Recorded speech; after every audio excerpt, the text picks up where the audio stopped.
सध्या काळाची गरज आज जी आहे ती आहे आध्यात्मिक परिवर्तन.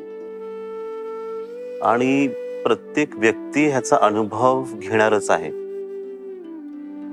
जे आपल्या संतांनी सांगितलं आतापर्यंत, त्यांनी हेच सांगितले आध्यात्मिक परिवर्तन.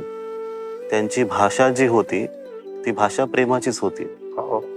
आणि प्रत्येकाने त्याच दिशेने सगळ्यांना वाटचाल करण्यासाठी प्रेरणा दिली किंवा सुरुवात केली की आध्यात्मिक परिवर्तन सत्य आहे, तिकडे सगळे आपण वळू आणि चालू. तर आपला महाराष्ट्र तसं म्हटलं तर आपण फार सुदैवी आहे की आपल्याकडे परंपरा आहे संतांची, जिकडे प्रेम, सेवा आणि आध्यात्मिक परिवर्तन याच्याबद्दल खूप बोललं गेलंय. मग आता तुम्हाला अनुभव करायचा आहे